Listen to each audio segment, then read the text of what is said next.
Bem-vindos, amantes da escuridão, a mais uma jornada sinistra em nosso canal de contos de terror. Preparem-se para mergulhar nas profundezas do desconhecido, onde sombras ganham vida e segredos ocultos emergem da escuridão. Hoje temos uma história que irá arrepiar a espinha e deixar a sua mente inquieta. Mas antes de nos aprofundarmos nessa narrativa sombria, não se esqueça de se inscrever, ativar o sininho para receber notificações e deixar seu like, pois o terror aguarda por você. Prepare-se para ser transportado para um mundo onde a linha entre realidade e pesadelo se desfaz. Sem mais delongas, mergulhemos de cabeça em mais um conto que desafiará os limites da sua coragem. Luzes apagadas, fones de ouvido ajustados e que a escuridão nos guie nesta jornada sombria. Começamos agora.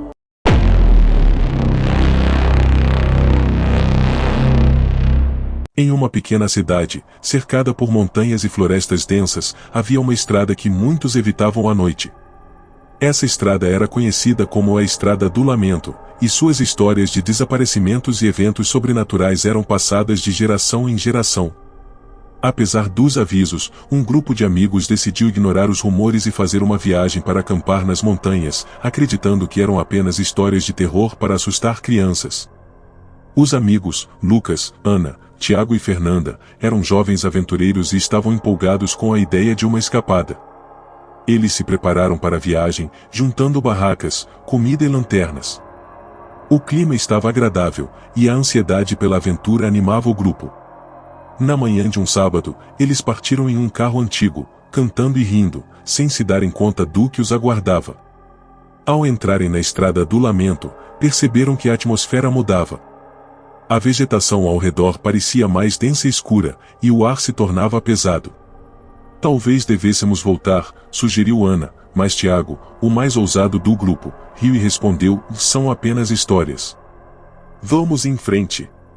Assim, o carro seguiu em frente, mergulhando cada vez mais na escuridão da floresta.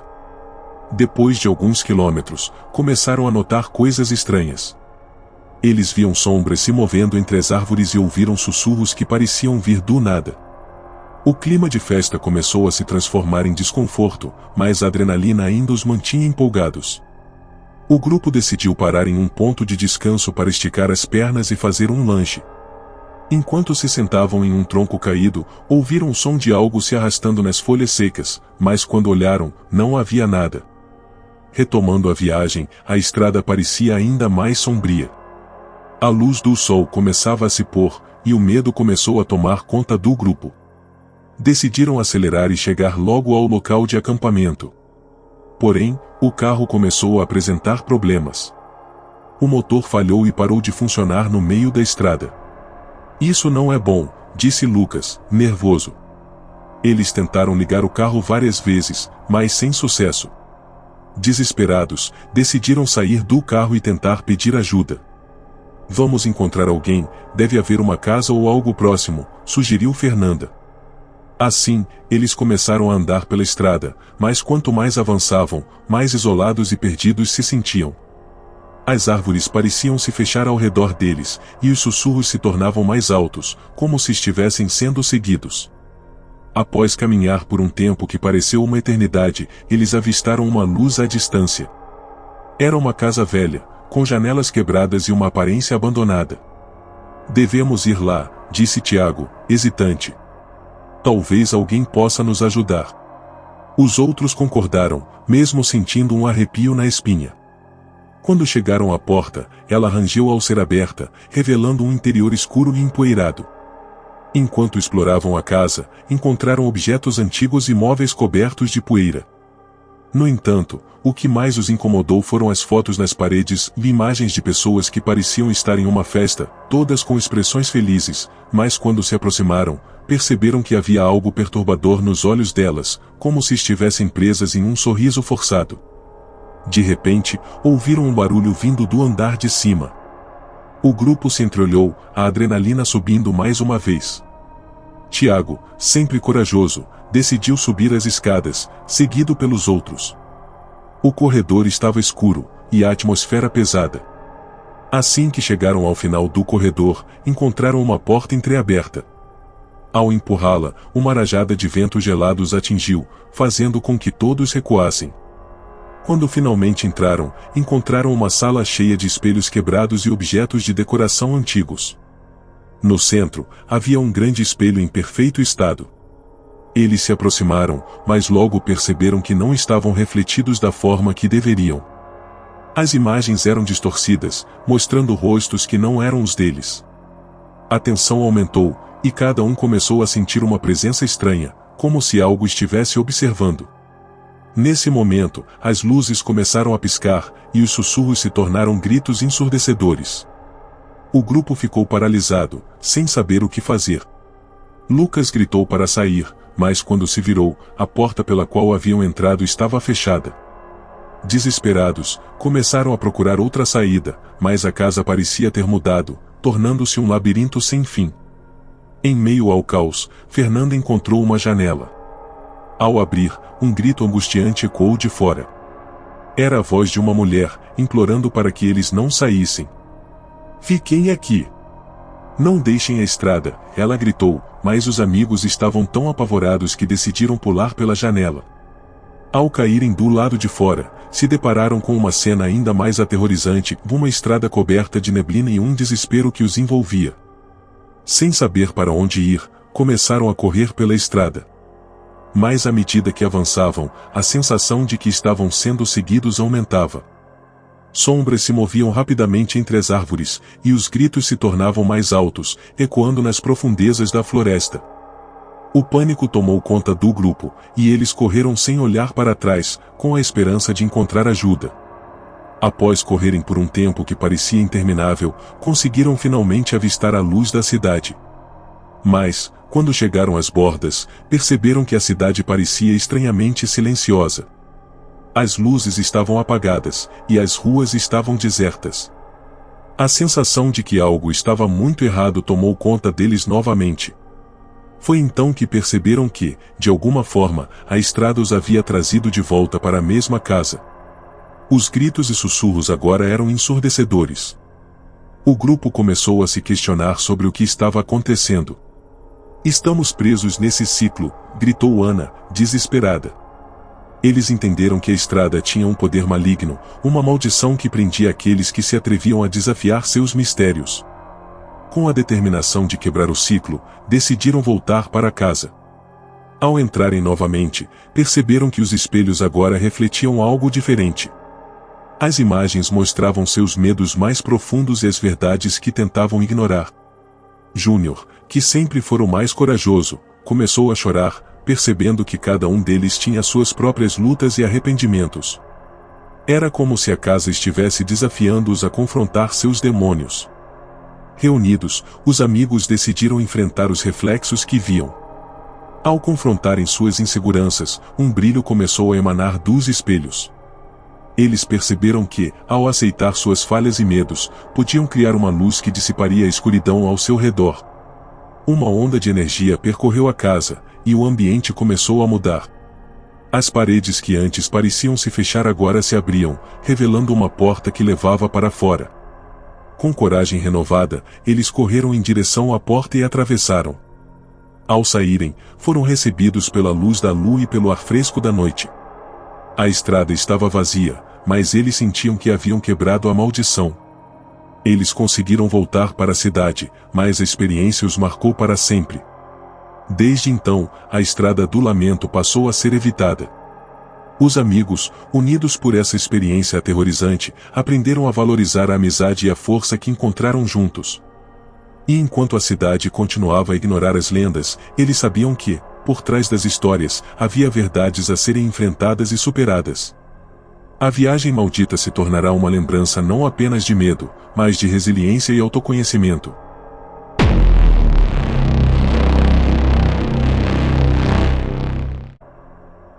Em uma cidade marcada pelo barulho incessante e pela agitação, havia um mototaxista que se destacava por um motivo peculiar. Ele se vestia como um palhaço. Seu nome era Júnior, e todos o conheciam como o mototaxista de palhaço. Com seu traje colorido e um grande sorriso pintado no rosto, ele alegrava as corridas, levando um pouco de diversão e risos a seus passageiros. No entanto, por trás daquela aparência engraçada, havia uma história sombria que poucos conheciam. Júnior havia começado sua carreira como mototaxista após perder o emprego em uma fábrica. Sentindo-se desolado e sem perspectivas, ele decidiu usar sua habilidade de contar piadas e fazer malabarismos para alegrar as pessoas. Assim, começou a se vestir de palhaço e, ao invés de ser apenas mais um motorista, ele se tornou um verdadeiro entretenimento sobre rodas. O sucesso foi instantâneo, e logo suas corridas eram muito procuradas, especialmente por famílias e crianças. Mas, apesar do sorriso e da risada que Júnior compartilhava, havia uma sombra que o seguia. Anos atrás, ele havia perdido seu irmão mais novo, Bruno, em um trágico acidente. Bruno também sonhava em ser palhaço, mas nunca teve a chance de realizar seu desejo.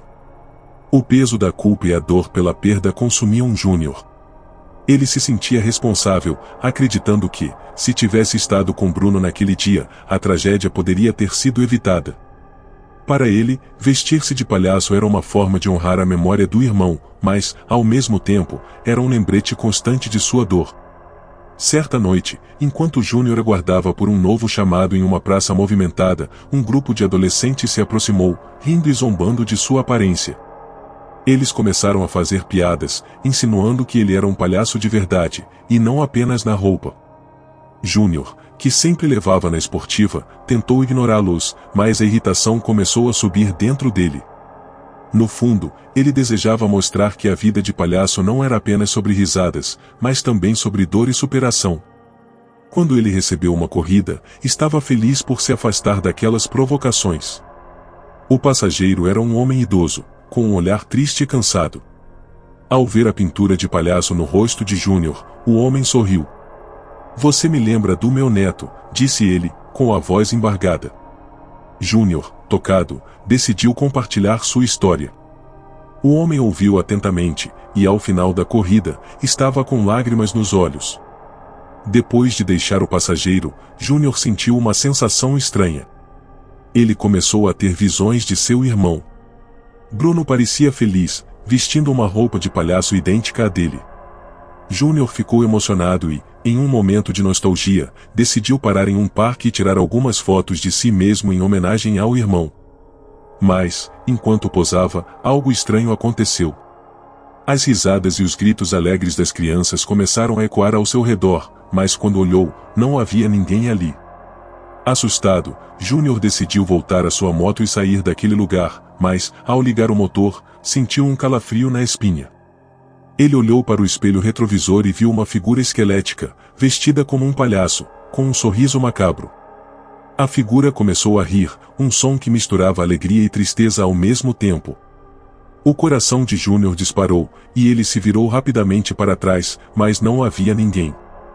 Ele começou a acreditar que a figura era a manifestação de seu irmão, vindo para lhe dar uma mensagem. Em pânico, Júnior acelerou a moto e seguiu em direção à casa de sua mãe, buscando conforto. Ao chegar, ela o recebeu com um abraço apertado, percebendo que algo não estava certo. Júnior contou sobre a figura que vira, e sua mãe, com um olhar preocupado, sugeriu que talvez fosse uma forma de Bruno tentar se comunicar com ele. "Ele quer que você pare de carregar essa culpa", disse ela. "Ele está em paz, e você também deveria estar." Aquela noite, enquanto Júnior tentava dormir, as visões do irmão começaram a se tornar mais frequentes. Ele sonhava com Bruno vestido de palhaço, correndo em um circo cheio de luzes e risadas. No sonho, Bruno puxava para dançar, para sorrir e se divertir. Mas havia uma voz que ecoava na mente de Júnior, pedindo para que ele deixasse de lado a dor que o consumia. No dia seguinte, Júnior decidiu fazer algo diferente. Ele começou a realizar pequenas apresentações em sua moto. Ele parava em praças e parques, encantando as crianças e trazendo alegria para os adultos. Cada risada e cada sorriso que recebia eram como um bálsamo para sua alma ferida. Ele não apenas estava honrando a memória de seu irmão, mas também se libertando do peso da culpa que o acompanhava por tanto tempo. Enquanto ele realizava essas pequenas apresentações, as visões de Bruno começaram a diminuir. Ele sentia que o espírito de seu irmão estava finalmente em paz. Um dia, enquanto estava em uma apresentação, ele notou uma criança que o observava com os olhos brilhando. Ao final do show, a criança se aproximou e disse: "Você é o melhor palhaço do mundo." Aquela frase tocou profundamente Júnior, fazendo-o perceber que sua dor estava se transformando em algo bonito. Com o tempo, o mototaxista de palhaço se tornou uma lenda na cidade. As pessoas começaram a procurar por ele, ansiosas por uma corrida cheia de risadas. Júnior se tornou um símbolo de alegria e esperança, provando que mesmo a dor pode ser transformada em algo belo. E sempre que ele via uma criança sorrindo, sentia que Bruno estava ao seu lado, dançando e rindo em um circo de estrelas.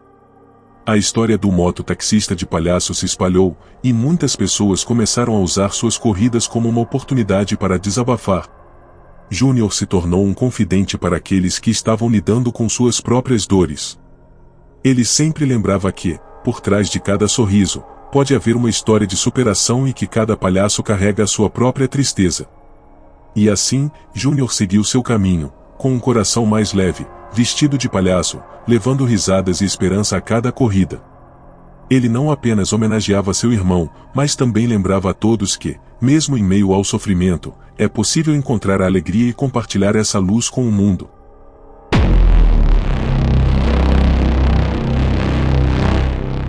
A lenda conta que, muitos anos atrás, uma jovem chamada Clara estava a caminho de uma festa de aniversário.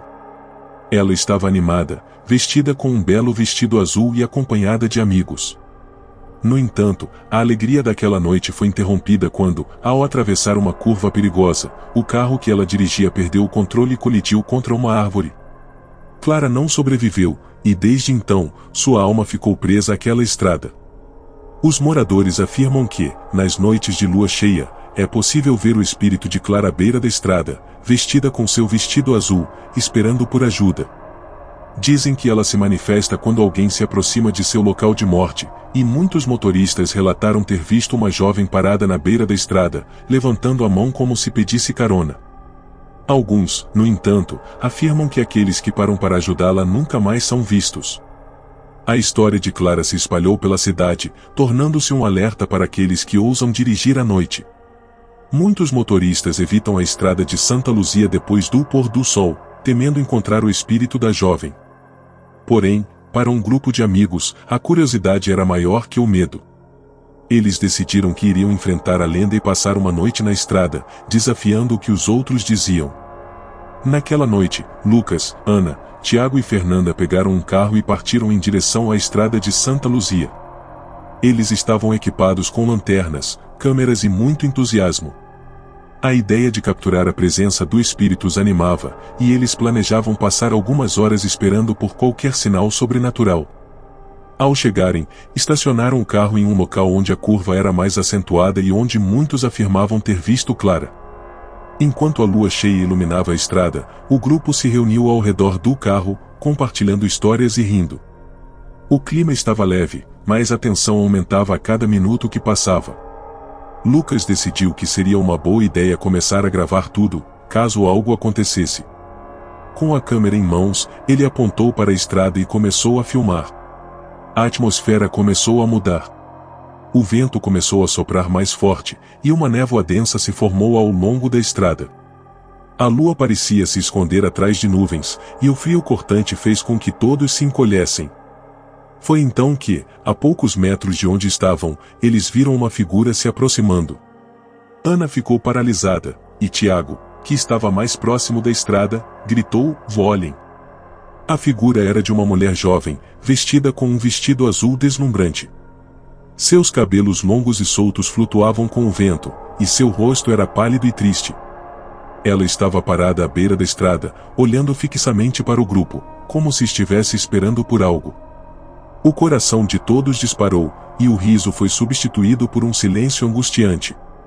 "É a Clara", sussurrou Fernanda, com os olhos arregalados. O grupo ficou em choque, sem saber o que fazer.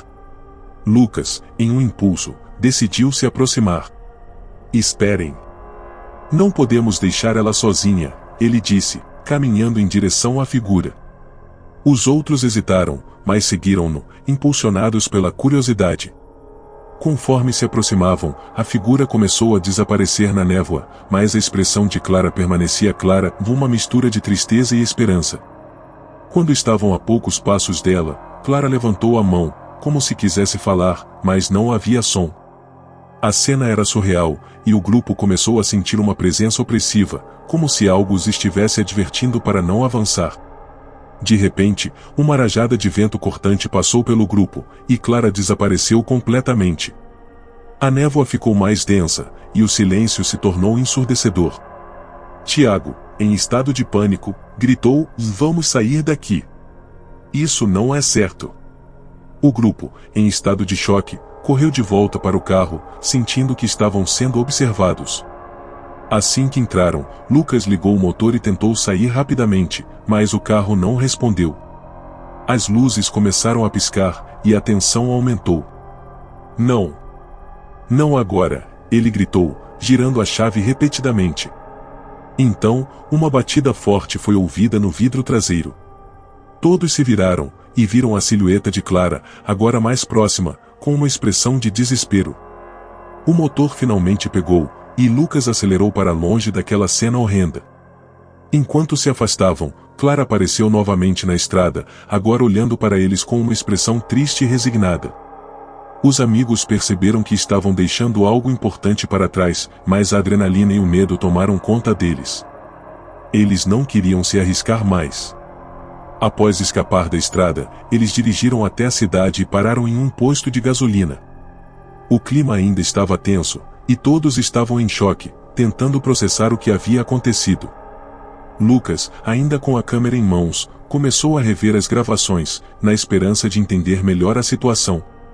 Ao assistir, notaram que, em uma das gravações, algo os surpreendeu. Nos segundos antes de Clara desaparecer, podiam ouvir um sussurro, uma voz suave que dizia: "Ajude-me." Aquilo fez o coração de cada um acelerar ainda mais. Eles estavam diante de uma tragédia que não haviam compreendido completamente. Clara não estava ali apenas como um espírito vingativo, ela era uma alma perdida, presa entre dois mundos, esperando por ajuda. O grupo ficou refletindo sobre o que haviam testemunhado. Por mais que tivessem ido à estrada para desafiar a lenda, agora entendiam que não era apenas uma história, havia uma verdade dolorosa por trás da figura triste. Nos dias seguintes, a experiência os marcou profundamente. Eles começaram a pesquisar mais sobre Clara e o acidente. Descobriram que ela tinha uma família que ainda lamentava sua perda e que a estrada era uma lembrança constante de sua tragédia. O grupo decidiu que precisava fazer algo para honrar a memória de Clara. Em um ato de solidariedade, eles organizaram um evento em homenagem a ela, convidando os moradores da cidade para participarem. Criaram um altar à beira da estrada de Santa Luzia, onde as pessoas poderiam deixar flores e mensagens. O evento trouxe à tona histórias de perdedor, mas também de esperança e amor. À medida que a estrada se tornava um local de lembrança, Clara começou a aparecer menos frequentemente. Os moradores relataram que, após a homenagem, o clima da estrada mudou, tornando-se um lugar menos aterrorizante. A história de Clara se transformou em um lembrete de que o amor e a memória podem ajudar a curar até as feridas mais profundas. Os amigos, embora marcados pela experiência, tornaram-se defensores da estrada, compartilhando sua história para garantir que outros não caíssem na armadilha do medo. Eles aprenderam que, ao enfrentar o sobrenatural, também devem enfrentar as emoções humanas que o cercam. E assim, a lenda de O Espírito da Estrada não era mais apenas sobre medo, mas sobre esperança, amor e a importância de lembrar aqueles que partiram.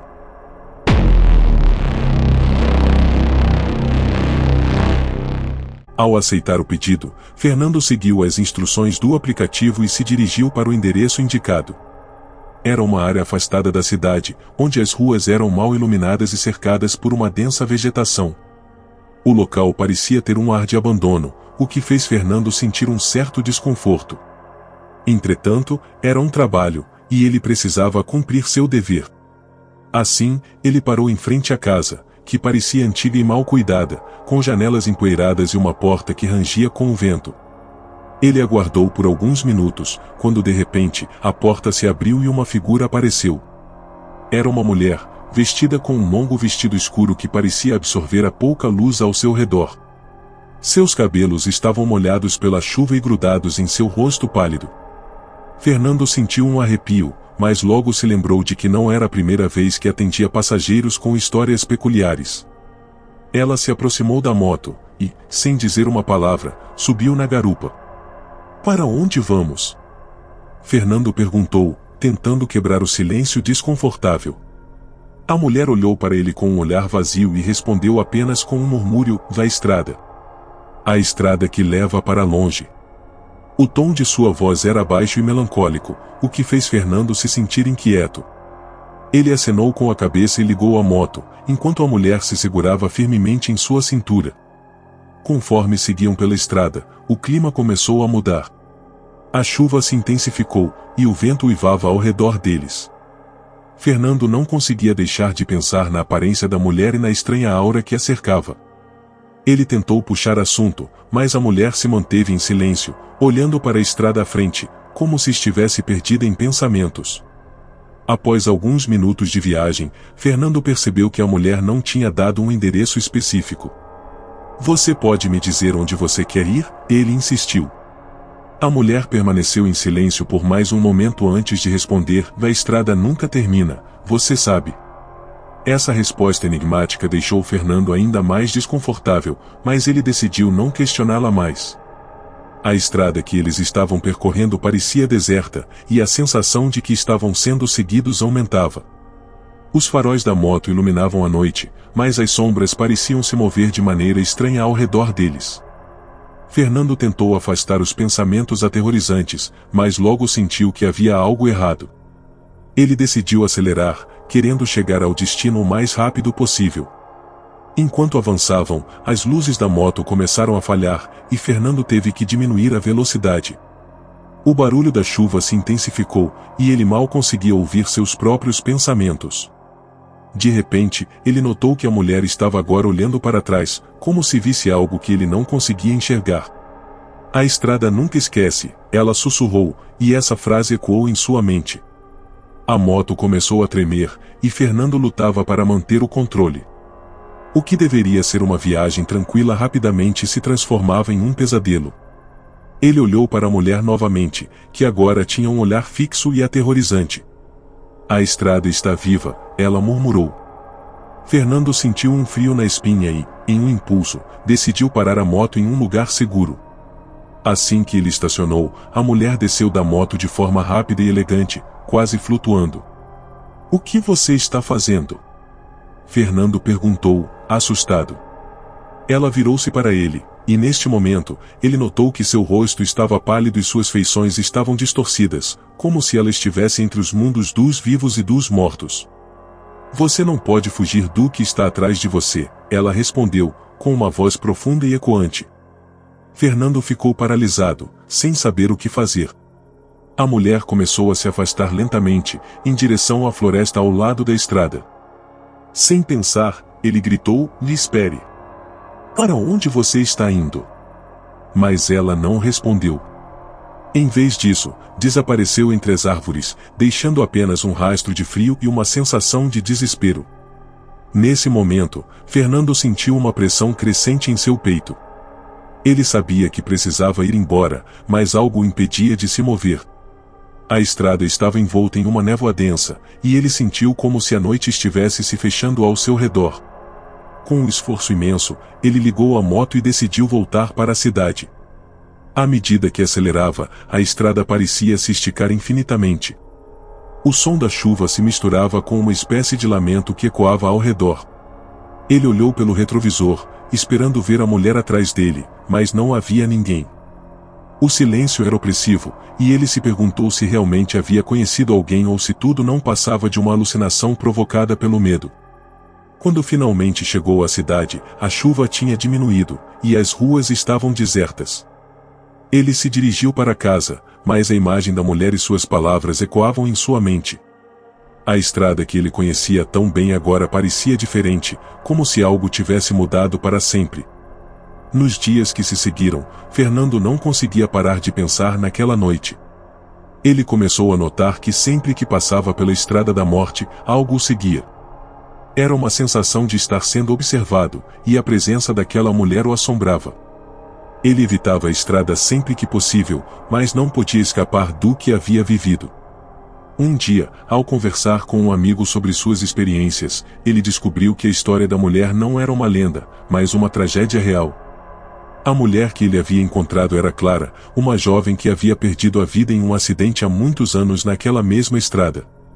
Os moradores acreditavam que seu espírito vagava por ali, procurando alguém que pudesse ouvir sua história e ajudá-la a encontrar paz. Fernando sentiu uma mistura de alívio e tristeza.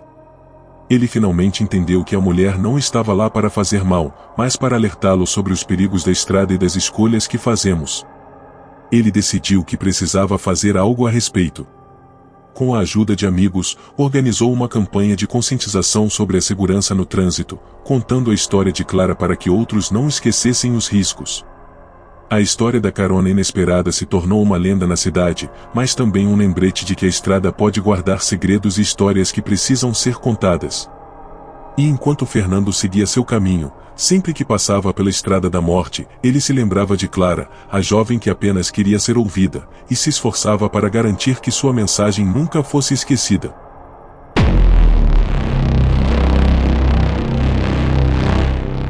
Era uma sexta-feira, e a chuva caía fininha, criando poças nos buracos da estrada.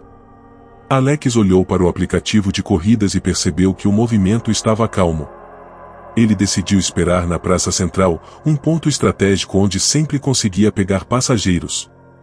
Enquanto observava as luzes da cidade refletindo na água, um pedido de corrida apareceu em seu celular.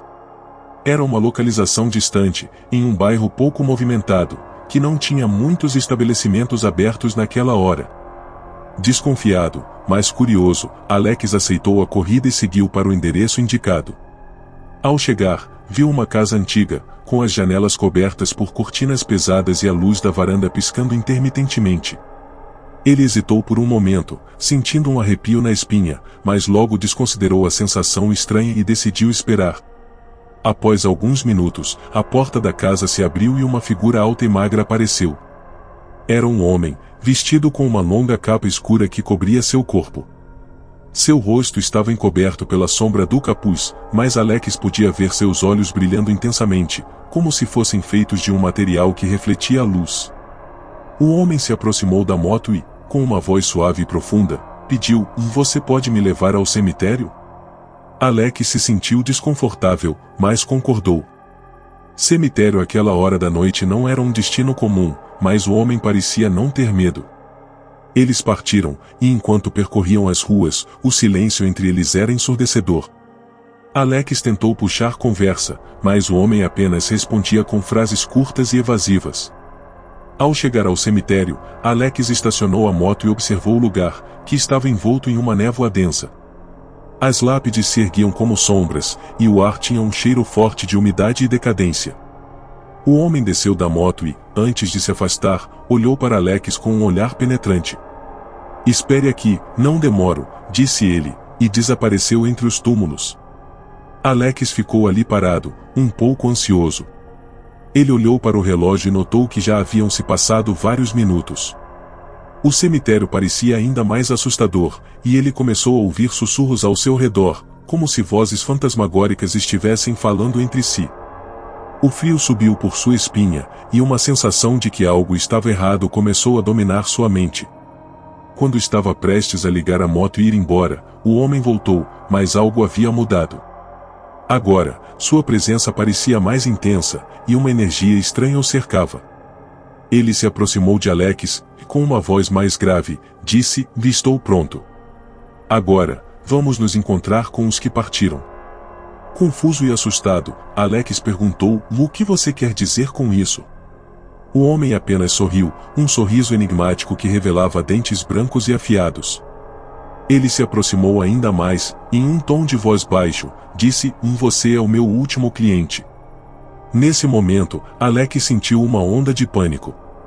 Ele tentou se afastar, mas seus pés pareciam colados ao chão. A atmosfera ao seu redor começou a mudar, e as vozes que antes eram sussurros agora se tornaram gritos ensurdecedores. Ele olhou ao redor e viu sombras se movendo, como se os espíritos dos mortos estivessem emergindo dos túmulos. "Quem é você?" gritou Alex, tentando manter a calma, mas sua voz tremia. O homem deu um passo à frente, e a escuridão ao seu redor parecia se intensificar. Eu sou aquele que leva os que estão prontos para outra vida. Hoje é sua vez de acompanhar os que partiram, ele disse, estendendo a mão como se estivesse convidando Alex a se juntar a ele. Nesse instante, algo dentro de Alex se quebrou. Ele não queria acreditar que aquela situação era real. Com um impulso, ele girou a chave da moto e ligou o motor, mas antes que pudesse escapar, a névoa se tornou mais densa, e o homem desapareceu momentaneamente, apenas para reaparecer bem na sua frente. A moto tremeu sob ele, e Alex sentiu que estava perdendo o controle de sua própria mente. Você não pode fugir do seu destino, o homem sussurrou, e Alex percebeu que o cemitério havia se tornado uma prisão. A escuridão o cercava, e as vozes dos mortos pareciam estar cada vez mais próximas. O medo tomou conta dele, e ele decidiu que não ficaria ali para descobrir o que aconteceria a seguir. Com um movimento desesperado, Alex acelerou a moto em direção à saída do cemitério. O caminho estava embaçado pela névoa, mas ele não poderia parar. Ele ouviu o riso do homem atrás dele, ecoando em sua mente enquanto percorria a estrada de volta, mais rápido do que nunca. Ao chegar à saída do cemitério, Alex sentiu que havia escapado de um destino terrível. Ele parou a moto em uma rua iluminada e respirou fundo, tentando se acalmar. As ruas estavam vazias, mas a sensação de que algo o seguia persistia. Ele olhou para trás, mas não havia ninguém. Naquela noite, Alex decidiu que nunca mais trabalharia até tão tarde, e a experiência o marcou para sempre. Com o passar dos dias, ele percebeu que estava mais cauteloso, sempre pensando nas histórias que ouviu sobre as almas perdidas e os espíritos que vagam entre os vivos.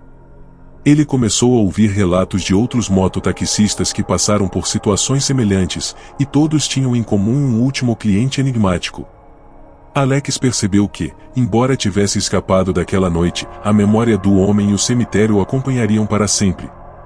Ele se tornou um defensor da segurança nas corridas, sempre alertando os novos mototaxistas sobre as armadilhas que a noite pode esconder.